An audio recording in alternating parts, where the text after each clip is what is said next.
அஸ்ஸலாமு அலைக்கும். இன்றைக்கி நம்ம சேனலில் என்ன பார்க்க போகிறோன்னா ஃபிஷ் பிரியாணி தான் பார்க்க போகிறோம்.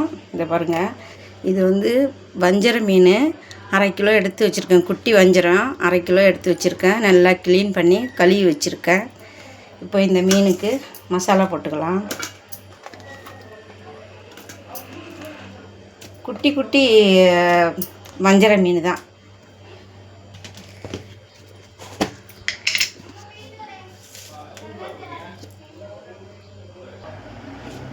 இப்போ இந்த மீனுக்கு தேவையான மசாலா போட்டுக்கலாம். ஒரு 1/2 ஸ்பூன் உப்பு போட்டுக்கிறேன். 1/2 ஸ்பூனுக்கு கம்மியாக தான் போட்டிருக்கேன், போட்டுக்கலாம். மஞ்சத்தூள் ஒரு 1/4 ஸ்பூன்.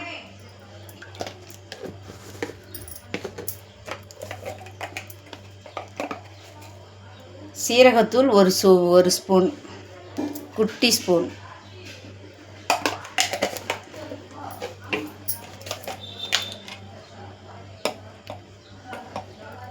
மல்லித்தூள் ஒரு ஸ்பூன்.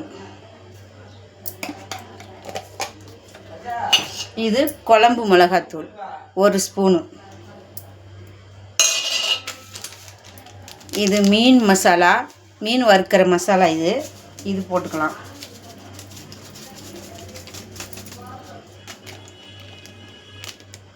இதுவும் மசாலா.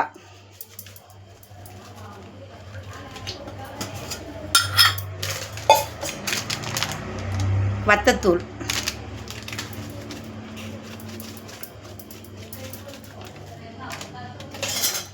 இப்போ இதை மேக்னேட் பண்ணி வைக்கலாம்.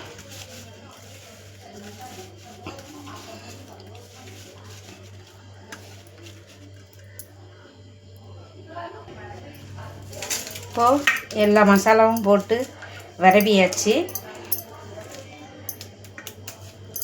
இதில் கொஞ்சம் ஆயில் ஊற்றிக்கலாம். இதில் எண்ணெய் ஊற்றி நம்ம இதை விரவி வைக்கலாம்.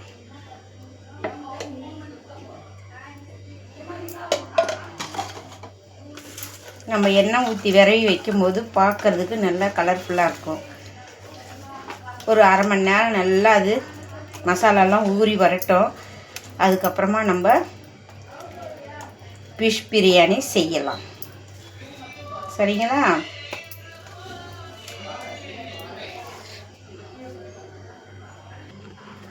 மீன் நல்லா இப்போது மேக்னேட் ஆகிடுச்சு. இப்போ அடுப்பட்ட வச்சு தோசைக்கல்ல அடுப்பில் வச்சிடலாம். தோசைக்கல் சூடானோடனே மீனை போட்டு பொரித்து எடுத்துடலாம். சட்டி சூடாகிடுச்சு. இப்போது மீனை போட்டுக்கலாம். நம்ம இது குட்டி குட்டியான வஞ்சர மீன். இது குட்டி வஞ்சர மீன்.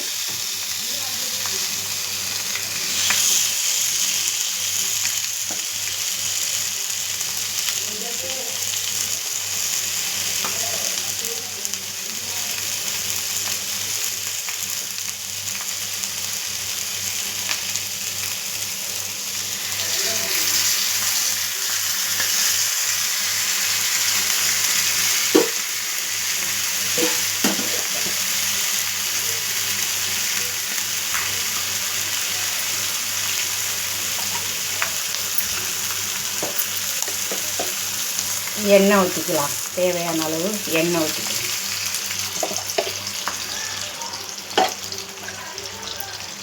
இப்போ ஒரு 10 நிமிஷம் கழித்து பார்க்கலாம். இப்போ மீன் வெந்து வந்துருச்சு. இப்போ நம்ம திருப்பி போட்டுக்கலாம்.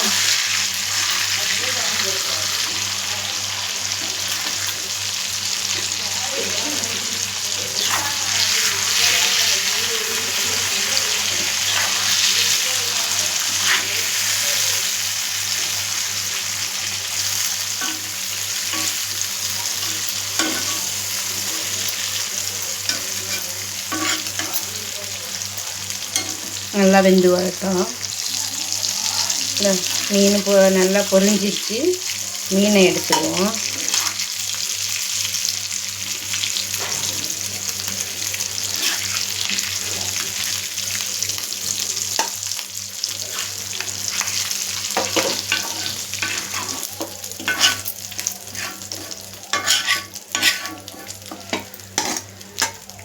இப்போ அடுத்த மீனையும் போட்டு பொரிச்சிடலாம்.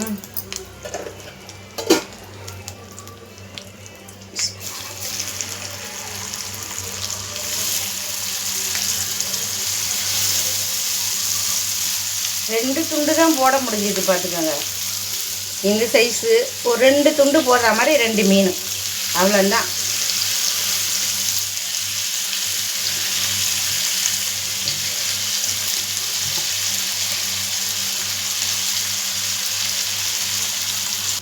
மீன் பொரிக்கிறது அந்த பக்கம் வச்சுட்டேன். இந்த பக்கம் பிரியாணி தாளிச்சிடலாம். சரியா? குக்கர் சூடாகட்டும். எண்ணெய் ஊற்றிக்கலாம். எண்ணெய் ஊற்றி எண்ணெய் சூடாகட்டும். எண்ணெய் சூடாகிடுச்சு. சோம்பு போட்டுக்கலாம். பட்டை, கிராம்பு, ஏலக்காய், கல்பாசி.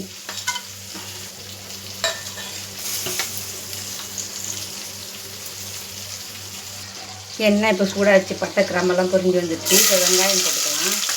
வெங்காயம், பச்சை மிளகாய்.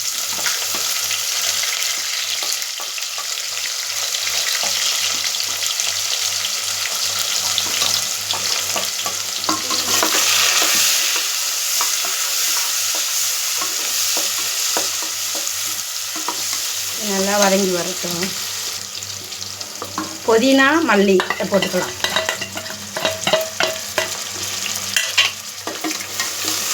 அடுத்தது தக்காளி. இந்த காய் நல்லா வெங்காயமெல்லாம் வதங்கி வரணும். உப்பு போட்டுக்கிறேன். ஒரே அடியாக போட்டான்னா நான் மறந்துடுவேன். ஒரே அடியாக போட்டால் அது பாட்டுக்கு வதங்கி வரும். நல்லா வெங்காயம் வதங்கி வந்துடுச்சு. இப்போ தயிர் ஊற்றிக்கலாம்.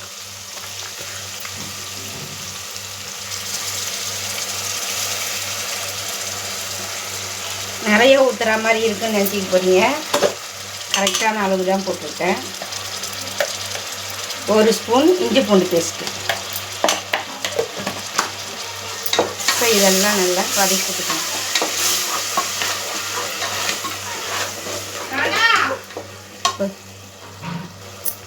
நல்லா இது வதங்கி வரட்டும். இஞ்சி பூண்டு பேஸ்ட்டில் இருக்கிறது, தயிரில் இருக்கிற தண்ணியெல்லாம் நல்லா அது சுருண்டு வரட்டும். இஞ்சி பூண்டு பேஸ்ட் நல்லா பச்சை வாடை போகிற வரைக்கும் நல்லா வதங்கி வந்துடுச்சு. இந்த ஸ்டேஜில் அடுப்பை ஸ்லோ பண்ணிவிட்டு 1/2 ஸ்பூன் கரம் மசாலா, 1/2 ஸ்பூன் மஞ்சத்தூள், 1/2 ஸ்பூன் வத்தத்தூள், 1/2 ஸ்பூன் சீரகத்தூள், 1 ஸ்பூன் மல்லித்தூள். இப்போ அதை போட்டுக்கலாம்.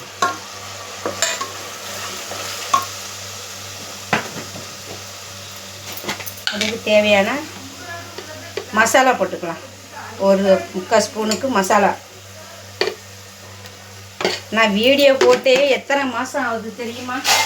இன்றைக்கி தான் போடவே செய்கிறேன்.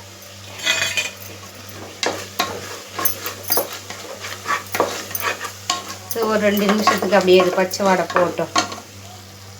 இப்போது நல்லா மசாலா வந்து நல்லா பச்சை வாடை போகிற வரைக்கும் நல்லா வசங்கி வந்துருச்சு.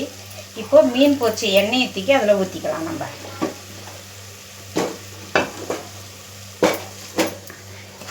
மீன் பொரிச்சு எண்ணெயை ஊற்றியாச்சு.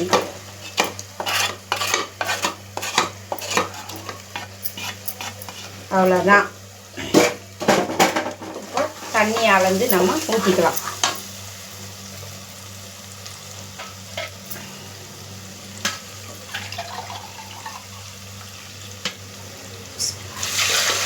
ஒன்று, 2,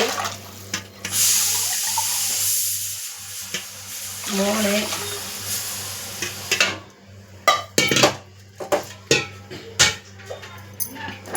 அவ்வளோதான். இந்த தண்ணி கொதித்து வரட்டும். அரிசியை போட்டுக்கலாம். பிரியாணி மசாலா போடுறதுக்கு மறந்துட்டேன். இப்போ பிரியாணி மசாலா போட்டுக்கிறேன். மறந்து விட்டேன், சாரி. இப்போ தண்ணி நல்லா கொதிச்சிடுச்சு. மசாலா பச்சை வடையெல்லாம் போயிடுச்சு. இப்போ அரிசி போட்டுருவோம். மீன் பொரிச்ச சட்டியிலேயே நம்ம பிரியாணி செய்கிற மாதிரி இருந்தால் பரவாயில்ல. குக்கரில் வைக்கிறதுனால மீன் பொரிச்ச எண்ணெயை தான் தூக்கி ஊற்ற முடிஞ்சுது.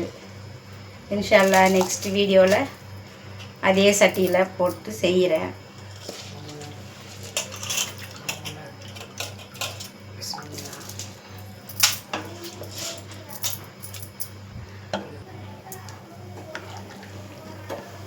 அரிசியை போட்டாச்சு. ஒரு 3 விசில் வரட்டும், அதுக்கப்புறம் பார்க்கலாம். எல்லா மீனையும் பொரித்து எடுத்தாச்சு.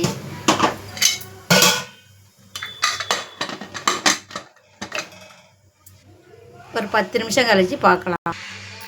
விசில்லாம் போயிடுச்சு. ப்ரெஷர்லாம் போன பிறகு தான் குக்கர் திறக்கிறேன். மாஷால்லா எப்படி இருக்கு பாருங்க. இப்போது இந்த பொரிச்ச மீனெல்லாம் தூக்கி இது மேலே வச்சிடலாம். இப்படியே வச்சு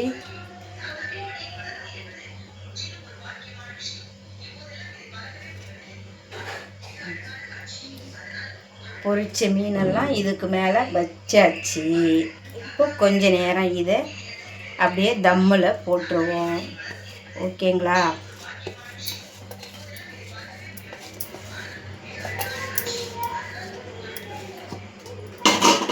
இதில் இந்த கொத்தமல்லி, புதினா இதை இப்போ போட்டாச்சு. தம்மில் போட்டுருவோம். இப்போது அடுப்பை ஆன் பண்ணி ஒரு 2 நிமிஷம், அதுக்கப்புறம் தம்மில் போட்டுடலாம். ஃபிஷ் பிரியாணி ரெடியாகி விட்டது. வாங்க நீங்களும் சாப்பிட்லாம். இப்போ இதில் இருக்கிற ஃபிஷ்ஷை எடுத்து இதில் வச்சுட்டு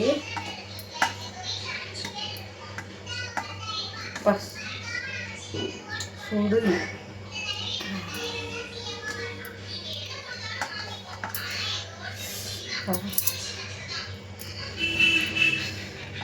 அப்பாடி அப்பாடி சுடு சாப்பாடு.